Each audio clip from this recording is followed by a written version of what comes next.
Radio Classique, l'invité de l'économie. 7h49 sur Radio Classique. Mon invité ce matin est l'une des principales figures françaises de l'Internet, même s'il vit depuis plusieurs années maintenant en Californie. Bonjour Loïc Lemeur. Bonjour Nicolas. Fondateur, organisateur de la célèbre conférence Le Web qui se tient à partir de demain à Paris. 10e édition déjà de ce grand rendez-vous de l'Internet mondial, avec chaque année des stars du net qui viennent.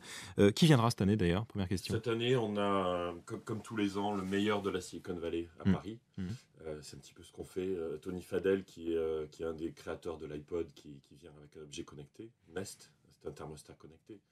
On a beaucoup de futuristes parce que le thème, ce sont les 10 prochaines années. Donc, on a des intervenants d'une université qui s'appelle Singularity University, qui essaie de prédire à 10, 20, 30 ans, ils travaillent sur comment synchroniser le cerveau avec un ordinateur. Donc là, on est pas mal dans l'avenir. Vaste sujet. Il y a pas mal il y a Guy Kawasaki qui est là, Brian Solis pour les entreprises et les réseaux sociaux, qui est vraiment la personne qui fait référence. Et puis ensuite, on va se promener dans tous les thèmes. Les réseaux Facebook et Twitter sont là, bien sûr. On va avoir des intervenants sur Bitcoin, vous savez, cette devise qui est une vraie bulle à elle toute seule, et qui est en train d'ailleurs de montrer des... C'est remise en question, les monnaies virtuelles, effectivement. Comme vous êtes très grand, Loïc Lemeur, je vous demandais de reculer un tout petit peu par rapport au micro pour qu'on vous entende mieux. L'occasion de ce 10e Le Web à Paris, c'est aussi le moment de faire un peu le point, de regarder en arrière. Qu'est-ce qui a le plus changé en l'espace de 10 ans à peine dans l'Internet ? D'abord, l'Internet n'était pas mobile il y a 10 ans. On a tendance à trouver ça naturel, mais l'iPhone et Android, qui sont les deux grands leaders aujourd'hui, n'existaient pas il y a 10 ans. Donc on est passé finalement de l'Internet à plat sur un ordinateur, à l'Internet dans la poche, puis les tablettes. Et puis surtout, je crois que ce qui s'est passé, c'est le social. L'Internet n'était pas du tout social. On consultait finalement des sites. Et aujourd'hui, difficile de vivre sans cette viralité, comme on dit. L'information se propage à une vitesse absolument incroyable, beaucoup plus qu'avant. Et c'est très difficile d'être isolé sans avoir son réseau d'une certaine manière. C'est devenu une manière de communiquer qui est plus importante que les RP ou que le marketing. Donc je pense que c'est une vraie transformation en profondeur. C'est-à-dire que le marketing traditionnel compte de moins en moins. Presque. Les agences de pub en sont victimes et ça crée effectivement beaucoup de business, ces réseaux sociaux, cette viralité comme vous le dites. Alors, il y a 10 ans, en 2003, le monde de l'Internet, de la high-tech se remettait péniblement d'une bulle, l'éclatement de la bulle en 2000-2001. Aujourd'hui, on voit à nouveau des valorisations boursières extrêmement élevées. Est-ce que ça n'est pas le retour d'une bulle? Est-ce que ça vous inquiète, vous? La grande différence entre le début des années 2000 et maintenant, c'est le fait que ces entreprises ont un chiffre d'affaires et des profits qui sont tangibles, en croissance. Prenez LinkedIn, le parcours en bourse de LinkedIn. Réseau social professionnel. Absolument, est remarquable. Trimestre après trimestre, ils délivrent des résultats qui sont juste excellent. Mais ça ne justifie pas par ailleurs forcément que Facebook vaille 120 milliards, ou Tesla vaille 20 ou 30 milliards, ou Twitter, qui a un chiffre d'affaires qui est très faible, vaille 20 milliards. Donc oui, il y a une bulle. Il y a une bulle, mais elle est basée sur des fondamentaux qui sont excellents. Donc on va corriger un peu. Ce sont des cycles, vous savez. Là, on est en haut d'un cycle. L'immobilier à San Francisco est devenu complètement hors de prix. On est en plein dedans. Vous le voyez aux embouteillages entre Palo Alto et San Francisco dans la Silicon Valley.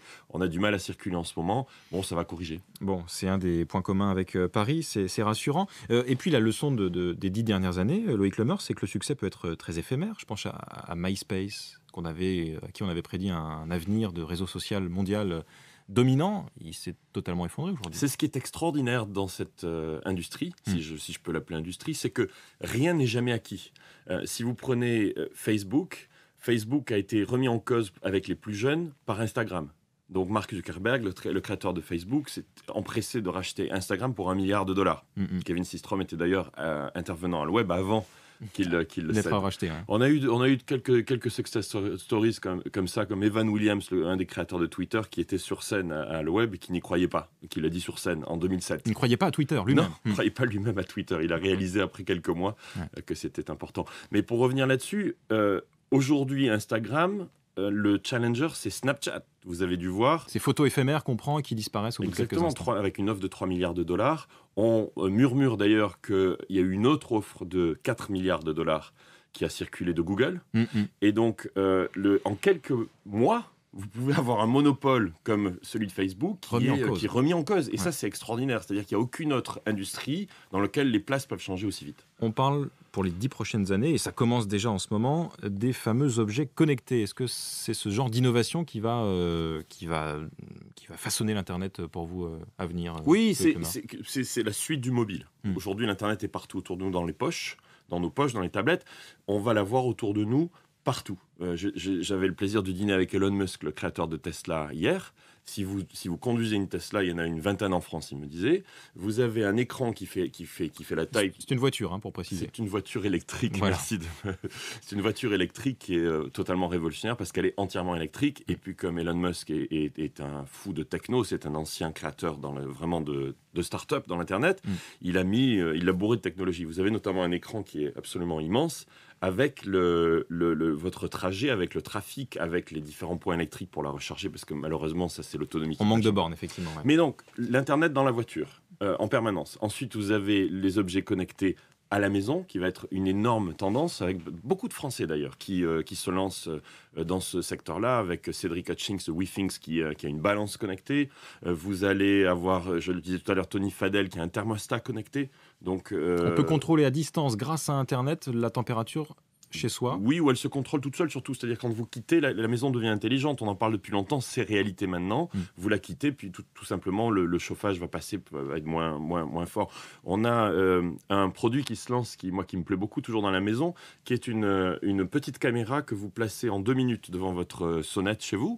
Et ici, au bureau, eh bien, si quelqu'un sonne chez vous, vous êtes à 4h de l'après-midi ailleurs, c'est votre iPhone qui va sonner, vous allez pouvoir parler à la personne en face de vous. Ouais. Bon, l'autre tendance connectée, c'est ce qu'on appelle le wearable computing, donc tous les objets que vous portez sur vous.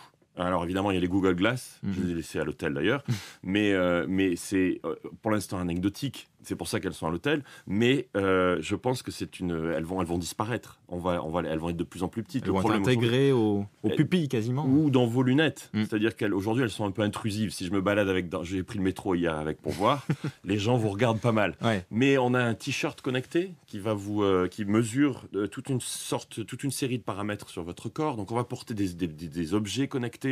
On va être connecté en fait, en permanence. Alors après, vous pouvez dire est-ce que c'est effrayant ou pas avec la NSA qui lit les mails d'Angela Merkel, qu'est-ce qui va se passer quand on va avoir... Et qui écoute son téléphone portable aussi. Absolument. C'est vrai qu'il y a un petit côté effrayant, mais c'est absolument fascinant. Une autre tendance, c'est tout ce qui est, on appelle ça le hardware revolution, c'est tous les objets eux-mêmes. C'est-à-dire que la Silicon Valley est en train de passer de créateurs d'applications, de sites web, à des objets. Ils sont tous dans leur garage, on voit des composants, on voit des fers à souder, on voit des ingénieurs qui créent des choses, avec parfois des imprimantes 3D. Et ça, c'est vraiment nouveau. C'est-à-dire qu'on passe dans le physique, en fait, de plus en plus. Il y a un site qui permet d'imprimer des maisons. Vous téléchargez le plan d'une maison en open source, et ces maisons-là peuvent ensuite être imprimées. Ils ont créé des imprimantes 3D gigantesques qui vous permettent de créer des émissions... Pas une maquette, une maison. Non, des vraies maisons qui vont être notamment très utilisées dans les favelas, dans tout ce qui est évidemment pour les gens qui ont très très peu de moyens. Vous allez pouvoir télécharger, imprimer une maison. Loïc Lemeur et l'Internet des 10 prochaines années, merci beaucoup d'être venu ce matin. Donc, la conférence Le Web, c'est à partir de demain à Paris. Merci, bonne journée, merci bonne conférence, à bientôt, 7h58 sur Radio Classique, c'était l'invité de l'économie.